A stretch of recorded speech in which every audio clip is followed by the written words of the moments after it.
Amados, creo que estamos en un tiempo donde siempre la palabra de Dios está dispuesta a darnos evidencias de todo lo que predicamos y todo lo que aconteció en cuanto a la resurrección de Cristo.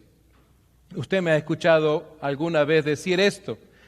Si usted quiere aniquilar el cristianismo, si alguien quisiera que el cristianismo deje de existir, que no tenga sentido, que sea algo vano, bueno, quiten la resurrección.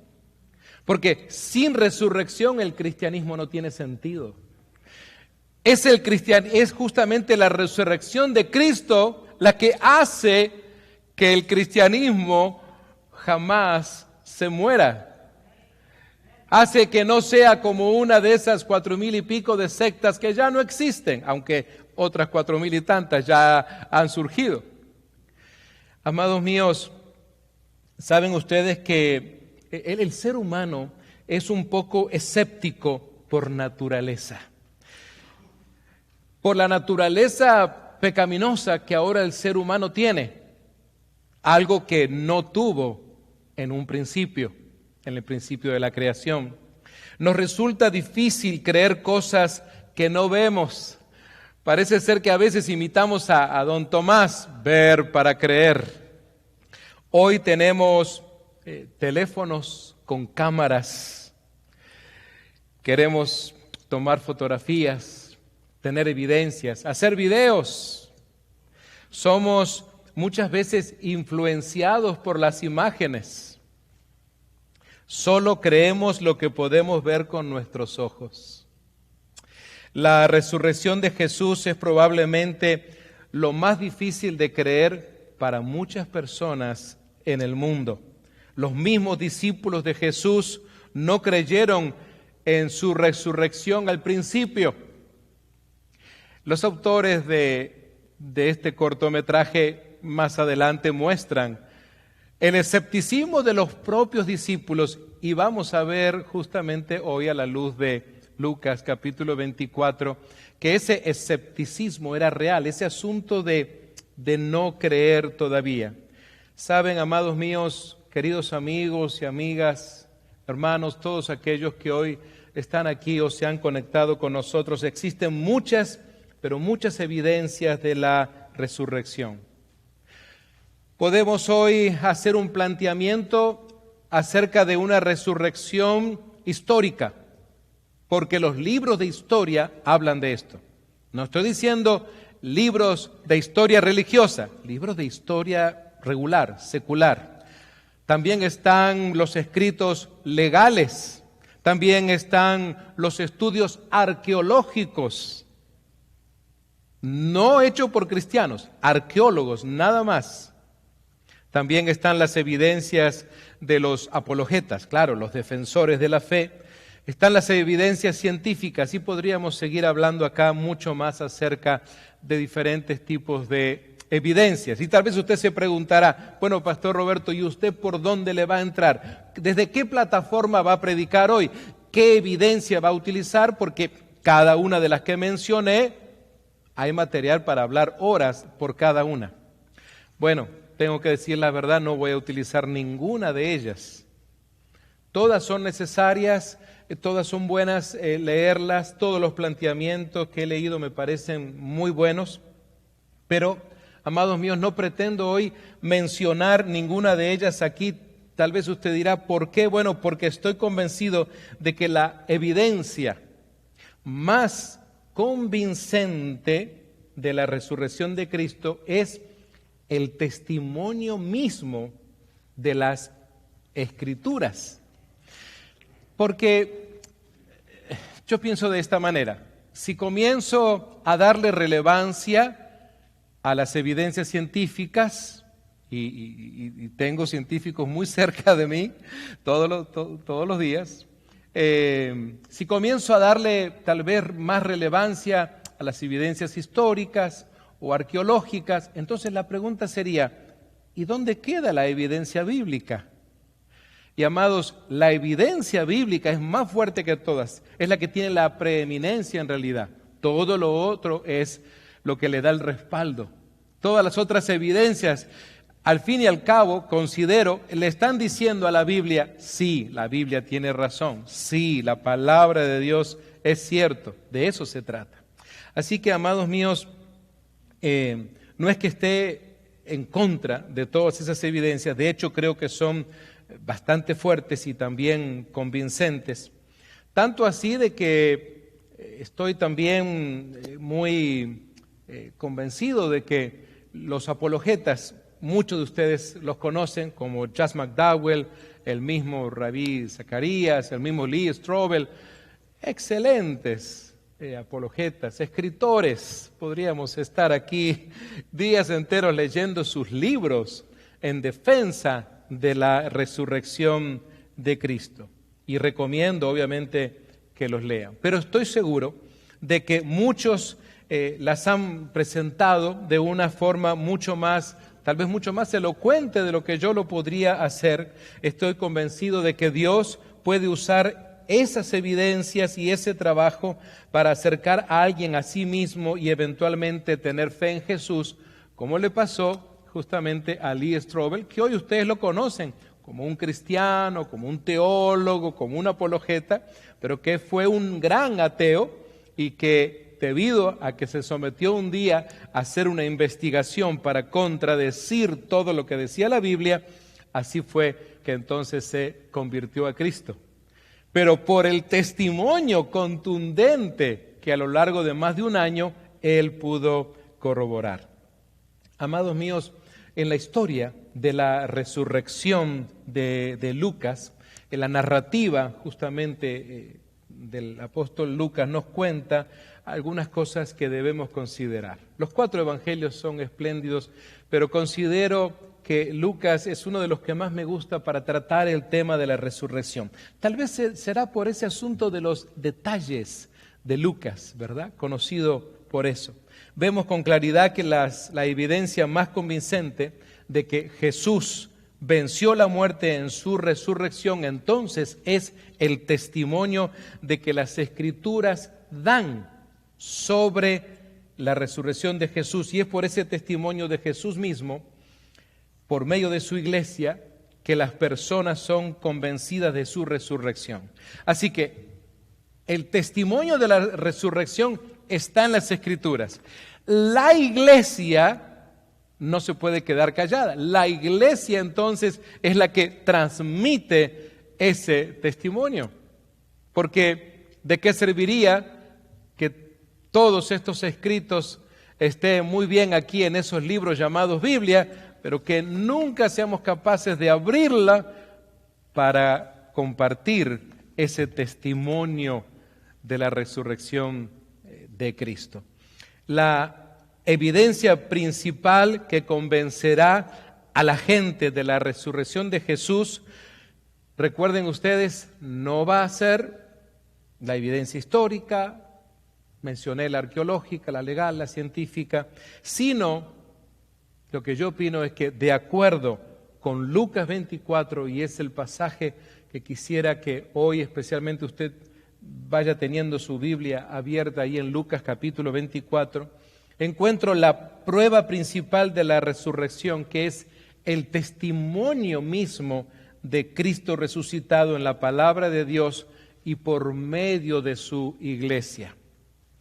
Permítame entonces referirme, antes de entrar en Lucas 24, yo sé que algunos ya han abierto esa escritura y quédese allí, pero quisiera referirme a los primeros escépticos justamente, porque al fin y al cabo la ilustración que ustedes acaban de ver apunta un poquito a eso. Ustedes se dieron cuenta que ni Pedro ni Juan estaban muy alegres, ¿verdad? Estaban así como que llegaron, ya estaba María de Magdala allí, que había encontrado la tumba abierta, ella está conmocionada, está sin palabras. Pedro y Juan no están como muy alegres, ¿verdad? Están ahí un poquito incrédulos, entran, miran, ahora se van a ir a hablar con los compañeros, pero no los vemos saltando de alegría, no están diciendo, aleluya, Él vive, Él ha resucitado, no vemos eso. Fíjense en ustedes que si vamos un poquito antes del capítulo 24, al cual hago referencia en Lucas, me gustaría leer la porción de Lucas 18, versículos 31 al 34, para que ustedes vean qué es lo que Jesús había conversado con sus discípulos antes de este acontecimiento. En el capítulo 18 y verso 31, tomando Jesús a los 12, les dijo: He aquí, subimos a Jerusalén, y se cumplirán todas las cosas escritas por los profetas acerca del Hijo del Hombre. Note usted que Lucas utiliza la expresión Hijo de Hombre, igual que Juan, para hablar de Jesús. Algunos de ustedes van a ver también los pasajes bíblicos en inglés en las pantallas. Andrea nos está ayudando con esto. Y fíjense en ustedes que cuando Jesús les dice que van a subir a Jerusalén, esta es la última oportunidad ya en donde irían a Jerusalén. Y agrega el Señor Jesús: pues será entregado a los gentiles y será escarnecido y afrentado y escupido, y después que le hayan azotado, le matarán, mas al tercer día resucitará. Fíjense ustedes, les está narrando las Escrituras. Jesús, el Señor, toma las Escrituras y se las narra. No debería de ser para estos discípulos judíos, personas que visitaban la sinagoga y estaban expuestos a las enseñanzas de esos maestros del Sanedrín, no debería de ser nada extraño, nada nuevo. Así que entonces les dice Jesús: pero ellos nada comprendieron de estas cosas. Esto lo dice Lucas. Y esta palabra les era encubierta y no entendían lo que se les decía. Imagínense ustedes, a muy pocos días ya de aquel momento de la crucifixión de Jesús, todavía parece ser que ellos no entendían, a pesar de que el Señor les citaba las Escrituras. Interesante, ¿verdad? Ellos todavía no lo entendían.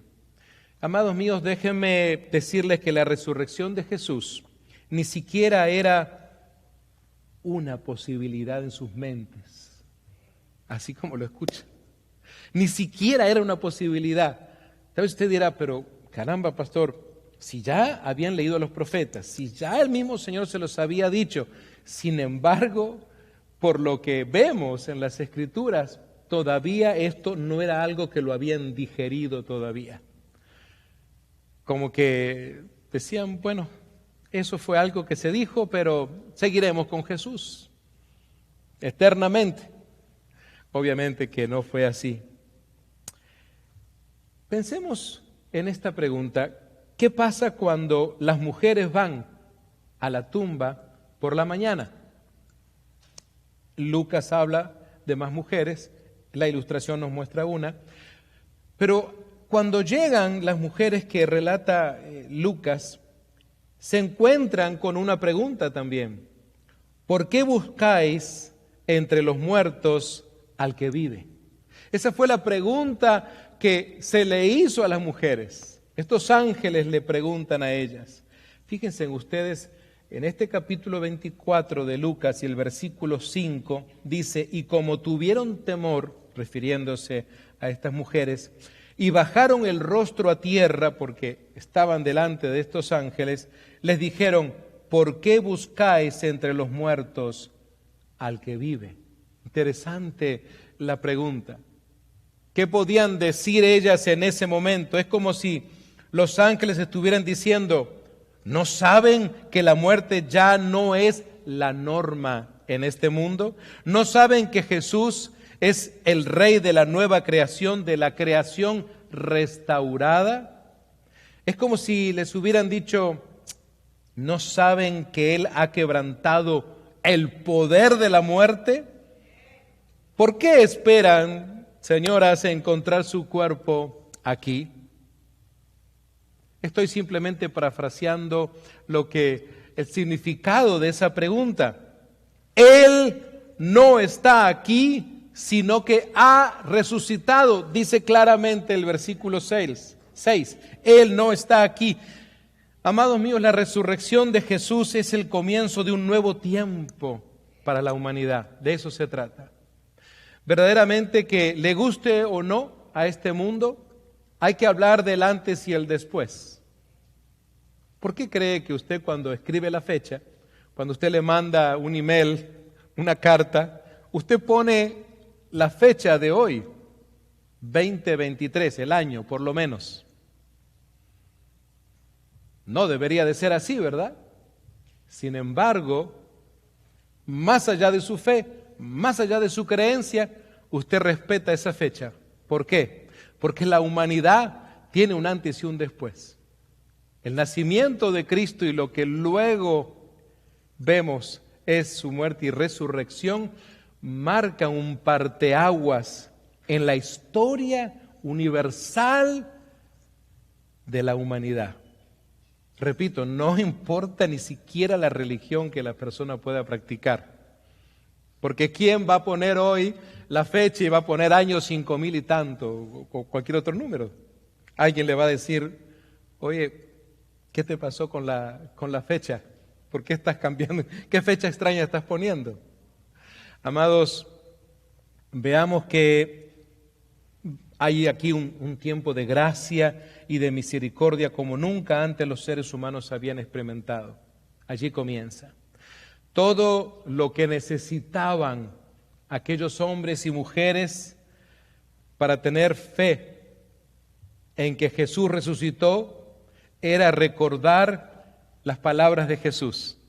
Miren, ellos no necesitaban pruebas científicas, ellos no necesitaban pruebas arqueológicas, obviamente que no, ni pruebas históricas de ningún tipo, solo necesitaban aceptar y creer las Escrituras, que ni siquiera las tenían en un libro plasmado como usted y yo lo tenemos. Pensemos en eso. Eso es muy importante a tener en cuenta cuando revisamos la fe de aquellos antiguos creyentes. Fíjense ustedes que los ángeles continuaron diciendo a las mujeres, continuó el diálogo y les dicen, acordaos cómo os habló, o sea, acuérdense las cosas que les dijo, que el Hijo del Hombre debía de ser entregado en manos de hombres pecadores y ser crucificado y al tercer día resucitar. Esa había sido ya una enseñanza del Señor Jesús. Entonces ellas, en ese momento, según leo en el verso 7 y 8, algo sucede en la mente de estas mujeres. Fíjense ustedes que el verso 7 dice, es necesario que el Hijo del Hombre sea entregado en manos de hombres pecadores y que sea crucificado y resucite al tercer día. Y el versículo 8, noten ustedes, dice, entonces ellas se acordaron de sus palabras. En ese momento el Espíritu Santo de Dios está colaborando allí. Algo sucede en sus mentes, se acuerdan de lo que Jesús les había enseñado. ¿Le ha pasado a usted en momentos especiales en su vida? X momento, sea cual sea, que vino a su mente un recuerdo que se conecta con lo que ahora estabas viviendo. No sé cuál fue ese momento, tal vez una prueba personal, alguna necesidad que estabas viviendo con la familia, con el trabajo, con quien sea. O tal vez era un momento en que estabas a solas tú, pero se conectó tu mente con algo que te habló, que hizo referencia a lo que en ese momento estabas viviendo. Es lo que le está pasando a estas mujeres. Se da cuenta entonces que Dios nos ha creado con esa capacidad de reflexionar, de recordar cosas, conectar y poder entender. Porque estas son las primeras mujeres que están ahora entendiendo y por ende van a creer. Pero hay todavía un grupo de escépticos que estuvieron muy cerca de Jesús y sin embargo no creían. ¿Alguna vez ha pensado en eso? Las mujeres recuerdan sus palabras y esto despierta, ¿qué cosa? Despierta fe en sus corazones. Las mujeres fueron conmovidas en su fe por el testimonio de la resurrección de Jesús. Ellas estaban allí. La tumba estaba vacía, los lienzos allí estaban, las mujeres todo lo que necesitaban para tener fe en que Jesús resucitó, para recordar, era recordar las palabras de Jesús, solamente. No necesitaban otra cosa, no necesitaban evidencia de ningún tipo. Pero, para su gran sorpresa, cuando llegan a informar esas cosas a los discípulos, imagínense ustedes, estas mujeres, según relata Lucas, llegan a hablar con los discípulos y les dicen: miren, esto es lo que ha pasado, la tumba está vacía. Era como para que de repente, ¡wow, de verdad, vamos! Y no pasó eso. Como que algunos son mujeres. ¿Quién le cree a las mujeres en aquel siglo? Pensemos en eso, es parte de la cultura, pero era una situación real, lamentable muchas veces. No creyeron inmediatamente. Por lo menos hubo dos que tan siquiera dijeron: vamos a la tumba a corroborarlo. Ustedes lo vieron en la ilustración. Fíjense en ustedes entonces, ¿dónde encontramos el primer grupo de escépticos, de incrédulos, digamos? En los discípulos de Jesús. Piense, si usted y yo hubiéramos tenido la posibilidad de caminar con Jesús, usted diría: no, ¿cómo no voy a creer? Yo sí que iba a creer, y es más, yo le diría a todos los demás: a ver, ya, saquen de sus mentes esas ideas. ¿Será que lo haríamos? Fíjense en ustedes entonces que estas palabras les parecieron locura y no les creyeron inicialmente. Entonces, los primeros escépticos de la resurrección de Jesús, amados míos, fueron nada más ni nada menos que discípulos de Jesús. ¿Y sabe qué? Sin embargo, eso nos da una buena noticia. ¿Sabe por qué? Porque quiere decir que hay esperanza para cualquier escéptico. Mi amigo y mi amiga, si usted todavía no cree, si se considera una escéptica o un escéptico, déjeme decirle que para usted también hay esperanza, como la hubo para mí y para muchos que hoy están escuchando algún día. Mi amigo, puede que ahora tal vez seas un escéptico o tengas amigos que son escépticos o algún familiar todavía, pero hay esperanza. Los discípulos de Jesús fueron escépticos al principio también. Los dos discípulos en el camino a Emaús son otros escépticos. Es interesante que parecía ser que esto iba creciendo. Había más escépticos que creyentes entonces.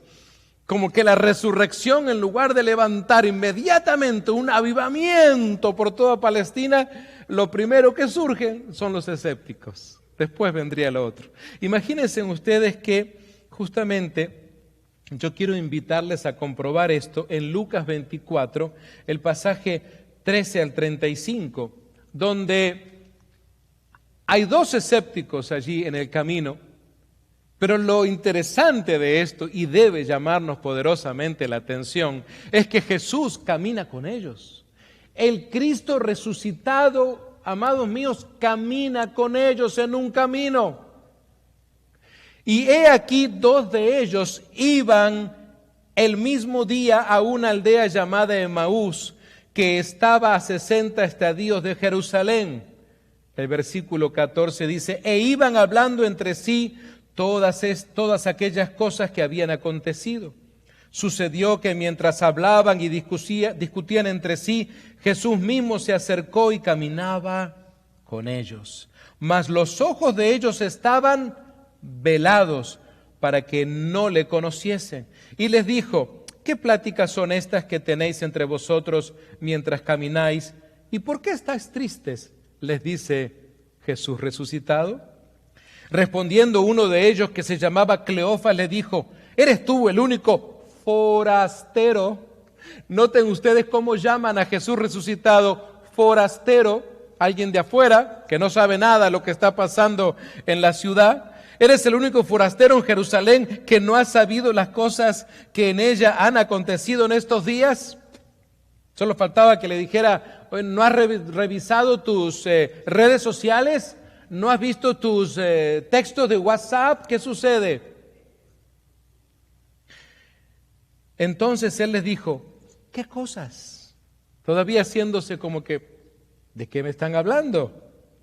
Y ellos le dijeron, de Jesús Nazareno, que fue un varón profeta, poderoso en obra y en palabra delante de Dios y de todo el pueblo, y cómo le entregaron los principales sacerdotes y nuestros gobernantes a sentencia de muerte y le crucificaron. Así que ellos ahora acá están, bueno, a ver, este forastero no sabe nada, hay que ponerlo al día.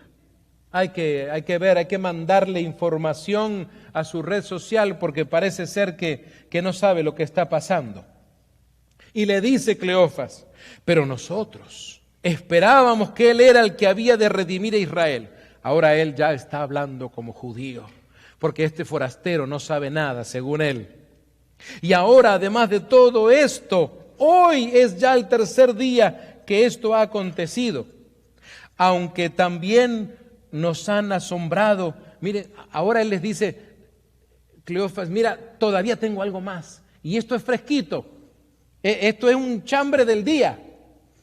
El chisme de hoy te lo cuento a ti, forastero. ¿Cómo estaría el Señor Jesús? De veras, no me digan. Miren ustedes, les dice, aunque también nos han asombrado unas mujeres de entre nosotros, las que antes del día fueron al sepulcro, y cómo no hallaron su cuerpo, vinieron diciendo que también habían visto visión de ángeles, quienes dijeron que él vive. Y el versículo 24 dice, y fueron algunos de los nuestros al sepulcro. Bueno, fueron dos, Pedro y Juan. Y hallaron así como las mujeres habían dicho, pero a él no le vieron. O sea, todavía no creían. Entonces él les dijo, miren ustedes, ahora aquí sí viene la exhortación de Jesús. Varios minutos después de la conversación de estos escépticos, Jesús les dice, oh, insensatos y tardos de corazón para creer todo lo que los profetas han dicho. ¿No era necesario que el Cristo padeciera estas cosas y que entrara en su gloria? Y en el versículo 27 comienza una clase como si fuera de esas de teología sistemática, pero compacta. Y comenzando desde Moisés, miren lo que tiene que hacer entonces Jesús resucitado, a quien ellos piensan que es un forastero. Se va a Moisés porque ellos sí saben, son judíos, saben acerca de Moisés, saben de la Torá, y comienza desde Moisés para ver si estos benditos muchachos escépticos logran entender lo que está aconteciendo. Así que en el verso 27 comienza desde Moisés y siguiendo por todos los profetas. Imagínense ustedes qué clase tremenda, ¿no? Concentrada, intensa. Les declaraba en todas las escrituras lo que de él decían. ¿Se da cuenta usted? Jesús, el Cristo resucitado, utilizando ¿qué? ¿Arqueología? No. ¿Ciencia? No. ¿Historia? No. ¿Qué utiliza? El testimonio, la palabra, el testimonio de la palabra que ya ellos tenían, pero que no creían. Ese es el asunto. Llegaron a la aldea. Imagínense que todo esto, este tremendo curso de teología sistemática, si lo podemos ver así, se hizo mientras caminaban, camino a Emaús. Y noten ustedes que llegaron a la aldea a donde iban, y él, refiriéndose a Jesús, el forastero, hizo como que iba más lejos, como decir, ok, muchachos, ahí nos vemos. No era Chapín Jesús, lo siento, pero si hubiera dicho así, y como que se iba. Pero miren ustedes, mas ellos le obligaron a quedarse diciendo, quédate con nosotros, porque se hace tarde y el día ya ha declinado. Entró pues a quedarse con ellos. Qué interesante es, siempre que alguien invita a Jesús a su vida, nunca Jesús argumenta, siempre Jesús está dispuesto a entrar en tu casa y a entrar en tu corazón. Qué interesante es que dice, y aconteció que estando sentado con ellos a la mesa. Miren ustedes, recordarán que el día viernes antes de su crucifixión celebró la Santa Cena, ¿verdad? O podríamos decir la noche del jueves para amanecer al viernes, había celebrado la Santa Cena. Pero ahora aquí acontece como otra especie de comunión también. Noten ustedes que dice, y aconteció que estando sentados con ellos a la mesa, tomó el pan y lo bendijo y lo partió y les dio. Y algo sucede en ese momento. Les fueron abiertos los ojos y le reconocieron, mas él se desapareció de su vista. En ese momento de la comunión, de la Santa Cena, en que él comparte el pan, y el pan representa el cuerpo de Cristo. Y recuerden ustedes, el Señor estaba allí, no tomando pedacitos de su cuerpo para dárselo, sino que el mismo pan que estaba en la mesa lo bendice y lo reparte. Así que entonces, noten ustedes que se les abren los ojos a estos dos escépticos, Cleofas y su amigo. Y fíjense en que él desaparece de su vista y se decían el uno al otro, ¿no ardía nuestro corazón en nosotros mientras nos hablaba en el camino? Y cuando, ¿qué dice? Nos abría las Escrituras. Note usted, no dice cuando nos hablaba de las maravillas de la ciencia, cuando nos hablaba de los acontecimientos arqueológicos, cuando nos hablaba de las investigaciones históricas, no, sino cuando nos abría las Escrituras. Y levantándose en la misma hora, volvieron a Jerusalén. Así que ni siquiera se quedaron a dormir, dijeron, no, esto es demasiado importante, vamos de regreso a Jerusalén. Y entonces ellos comenzaron allí a hablar con los 11 reunidos y a los que estaban con ellos, que decían, ha resucitado el Señor verdaderamente y ha aparecido a Simón. Entonces ellos contaban las cosas que les habían acontecido en el camino y cómo le habían reconocido al partir el pan. Así que ahora entonces, ese escepticismo que había comenzado a crecer, ese clima se estaba rompiendo. ¿Por qué? Por el testimonio del Cristo resucitado, por el testimonio de la palabra, por el testimonio ocular de lo que ellos veían. ¿Se da cuenta? Estos discípulos estaban teniendo una discusión intensa sobre las cosas que acababan de suceder, lo que le estaba pasando a cada uno de ellos. Su única esperanza, noten ustedes, y tenemos que entender un poco esto, su única esperanza acababa de morir el día viernes, acababa de ser asesinado aquel con quien ellos pasaron sus últimos 3 años o 3 años y medio de vida, el que esperaban, porque no nos olvidemos cuál era la esperanza de los discípulos y de muchos judíos creyentes. Esperaban que trajera la redención para Israel, no la redención para el mundo, la redención solo para el pueblo de Israel, para el pueblo judío. Noten ustedes que ellos esperaban esa salvación de Israel. Y ese Salvador fue juzgado y crucificado. Y esa era la realidad que ellos vivían. Por eso el escepticismo. Pero déjenme decirles algo, eso no es todo. Han escuchado también el informe de las mujeres y de Pedro sobre la tumba vacía y esto les causa conflicto. Por eso hay esas discusiones y todavía el escepticismo está allí en medio de ellos. Vieron morir a Jesús, no nos olvidemos de esto. Vieron cómo fue golpeado, vieron cómo fue clavado, vieron cómo dio su último aliento y encomendó su espíritu al Padre. Esa es la realidad de lo que ellos vieron. Muy probablemente vieron cómo su cuerpo fue bajado de la cruz y fue envuelto y puesto en la tumba de José de Arimatea. Pero ahora hay personas del grupo que están diciendo que la tumba está vacía y que unos ángeles aparecieron anunciando que Jesús está vivo.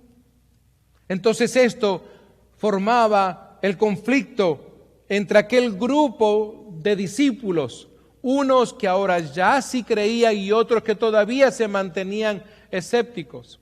Recuerden que hasta los últimos momentos encontraremos a uno que se atreverá a decir: hasta que yo no toque, hasta que yo no meta mis dedos ahí, no voy a creer.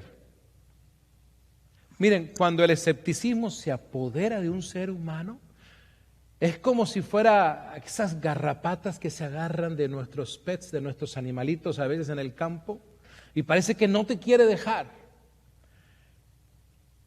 El escepticismo del cual estoy describiendo solamente lo arranca de la vida de la persona el testimonio de la palabra. Noten ustedes que ellos hablaban de que Jesús era un profeta en obra y en palabra delante de Dios y de todo el pueblo. Noten ustedes que ellos le dijeron en el capítulo 24 y verso 19, hablando de, ¿se acuerda? El Jesús Nazareno. Le decían al forastero que era un profeta, que era poderoso en obra, en palabra, y lo tenían delante de él. Fue entregado para ser condenado a muerte. Novedades que ellos tenían. Y cómo le entregaron los principales sacerdotes y nuestros gobernantes. Pero, amados míos, ¿saben ustedes? El punto de Lucas 24 es que Jesús no permaneció muerto. Ese es el punto. Ese es el énfasis más importante que encontramos. El punto es que se levantó de entre los muertos y por lo tanto este no es el fin de la esperanza, sino el comienzo de ella. De eso se trata. Este no es el final del Evangelio, sino solo el comienzo de las buenas nuevas. Debido a que Jesús resucitó, estos eventos que los discípulos en el camino de Emaús discutían no son el final de la historia, sino el principio. Amados míos, debido a que Jesús resucitó, la esperanza no muere con la muerte de Jesús, sino que es solo el comienzo de ella. Debido a que se levantó de nuevo, entonces realmente es el profeta de Dios, el portavoz de Dios. Lo que él dijo realmente venía de Dios. Y amados, si no te gusta lo que dijo Jesús y él no resucitó, puedes ignorarlo por completo. Pero si realmente él resucitó, entonces tienes que lidiar con lo que él dijo. Tienes que aceptar que lo que dijo fue realmente cierto y tienes que someterte a esa creencia. Debido a que resucitó, su condena a muerte y su crucifixión no fueron un mero accidente, sino que tenía un propósito específico en plan de Dios para redimir no solo a Israel, sino al mundo entero. Y eso era otra cosa que también los discípulos luego tuvieron que entender.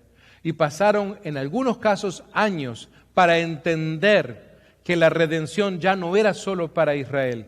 Porque si no, entonces, ¿cómo llegaría la redención a personas como usted y yo, que no tenemos nada que ver con un trasfondo judío? Debido a que resucitó, amados míos, su condena a muerte y su crucifixión no fueron un mero accidente, sino que tenía un propósito específico en el plan de Dios para redimir no solo a Israel, les dije, sino al mundo. Y debido a que resucitó, verdaderamente es el Cristo, el Rey a quien esperaban que redimiera a Israel. Y es porque resucitó que el alcance de su redención fue mucho más allá de Israel. Amados, en la mentalidad judía, el Cristo era una figura que iba a salvar a Israel, nada más. Redimirlos de su cautiverio, de sus enemigos, y nada más. El Cristo iba a ser un rey que reinaría desde Jerusalén y como el rey David conquistaría a todos sus enemigos. Pero, acá viene la pregunta, ¿cómo podían reconciliar la idea de un Cristo triunfante con Jesús, un varón de dolores que sufrió bajo el poder opresor?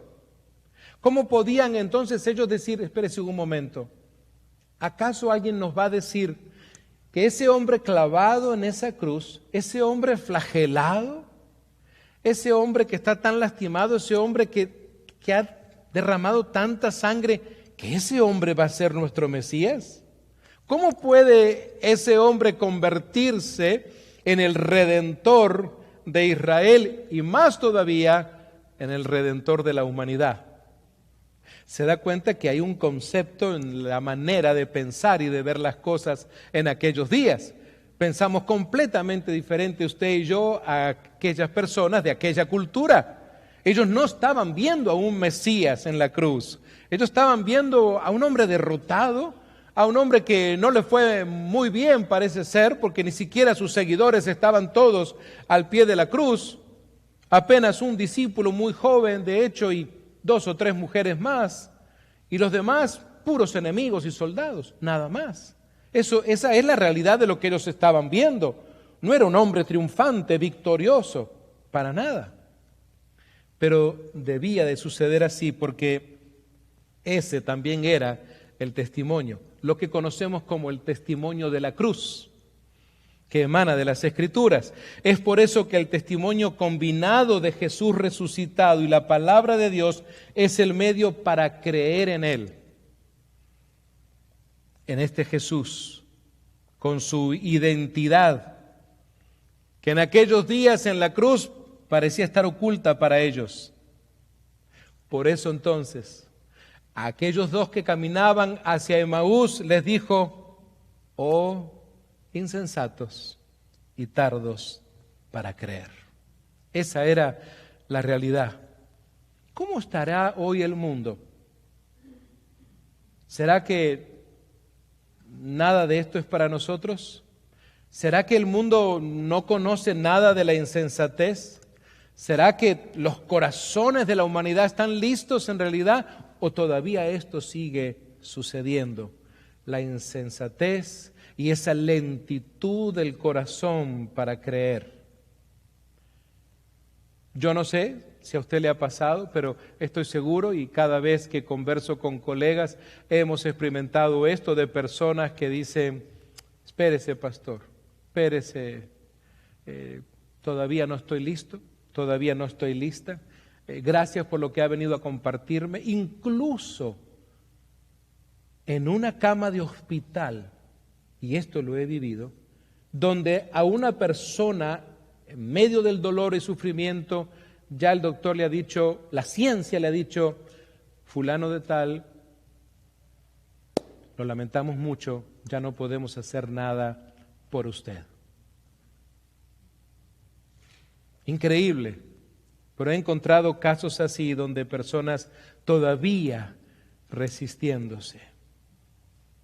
Amados hermanos y amigos, Jesús abrió la Biblia en sus memorias y les explicó a aquellos escépticos cómo el sufrimiento, la traición, los golpes, la crucifixión y la resurrección y la glorificación de Jesús eran parte de un plan perfecto que se había planeado antes de que Dios creara el mundo y todas las cosas que ya habían sido profetizadas y grabadas en las Escrituras. Ese es el asunto.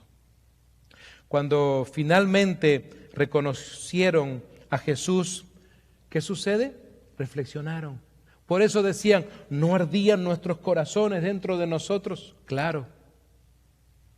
Mi amigo y mi amiga, dígame, ¿en algún momento ha experimentado eso usted? ¿Ha ardido su corazón? Y cuando la Escritura, al decir ardir, no es el ardor de una llama de fuego. No es como cuando usted le pica algo. Es algo en su interior donde usted comienza a entender cosas que no entendía. Donde viene a su mente una reflexión que antes usted no había hecho. Porque esa es la revelación que trae el Espíritu Santo a nuestras vidas.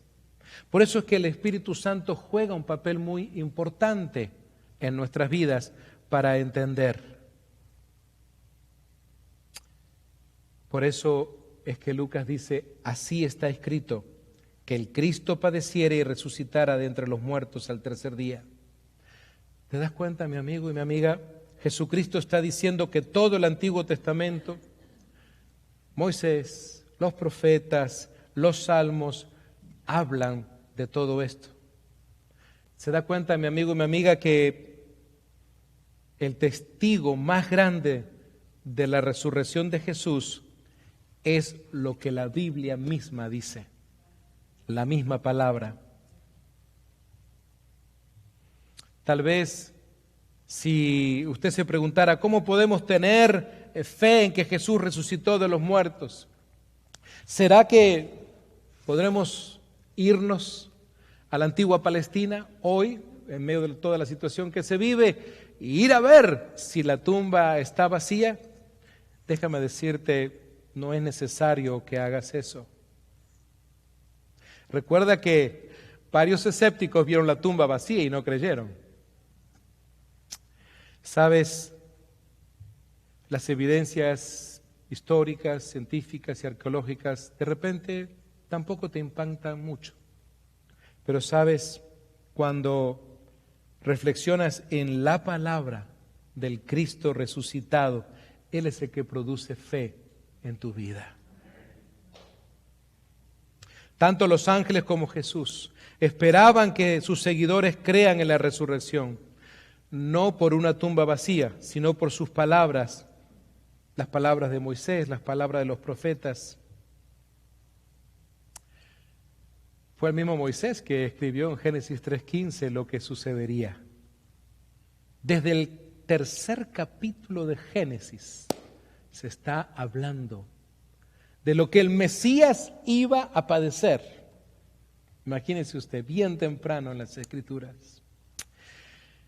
Amados, eso fue suficiente y es por esto por lo que estamos comprometidos a predicar las Escrituras semana tras semana en esta iglesia y en todas las iglesias que predican la palabra de Dios hasta el momento. Amados, no esperes creer en la resurrección si no te tomas el tiempo de investigar lo que Dios dice en su palabra. No esperes que te convenzan los datos históricos. Es el testimonio de Cristo resucitado en su palabra y a través de su iglesia que realmente traerá fe. Por eso usted ve que a veces con tanta insistencia le hablamos de que no deje de congregarte, no deje de asistir a tu iglesia, no deje de escuchar la palabra, no por llenar un espacio, no para que ocupes una silla vacía, sino porque las palabras de Pablo toman mucha verdad. En Romanos capítulo 10, versículo 17, el apóstol Pablo sabe que los hombres y mujeres que han comenzado a creer necesitan crecer su fe. Y él les dice, la fe viene por el oír, y el oír por la palabra de Dios. La fe viene por el oír y el oír por la palabra de Cristo. Por eso es tan importante que si aún no estás congregándote, si no estás buscando una iglesia bíblica que te enseñe la palabra, que lo hagas urgentemente, porque eso va a ayudar a tu fe. De repente tu fe que hoy está un poquito débil, que necesitas crecer. Amados míos, fíjense en ustedes que el mismo Pedro dice, pues habéis nacido de nuevo, no de una simiente corruptible, sino de una que es incorruptible, es decir, mediante la palabra de Dios que vive y permanece para siempre. El nuevo nacimiento, del cual usted ha escuchado varias veces seguramente, alguna mención, aquí hemos estado dando enseñanza al respecto, sucede cuando también la Escritura es la que revela en ti esa verdad. Y tú entonces crees no solo por lo que alguien te contó. Hoy creo no solo porque aquellos años en que mi amigo Miguel Ángel me hablaba una y otra vez del amor de Jesús, sino porque luego el testimonio de la palabra se hizo realidad en mi vida. Y amados, esto es para todo hombre y toda mujer. Es cierto que a veces hay como ciertos misterios, ¿sí?, en la vida. Hay cosas que usted dirá, me cuesta comprender todo esto, se me hace un poco complicado, pastor. Mire, cualquier cosa en la vida puede presentarse un poco complicada para alguien, pero siempre hay un primer paso.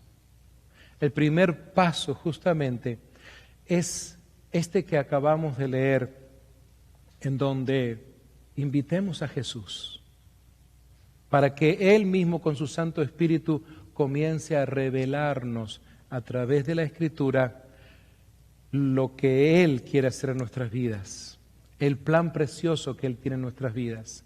Ese es el primer paso.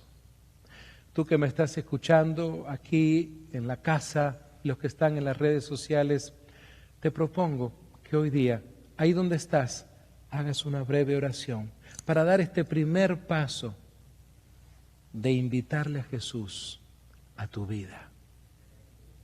Ahí donde estás, cierra conmigo tus ojos un momento muy personal entre tú y el Señor. Y dile, Señor Jesús, acabo de escuchar esta explicación de tu resurrección. No entiendo todo a cabalidad, pero estoy dispuesto o dispuesta a dar el primer paso e invitarte a mi vida.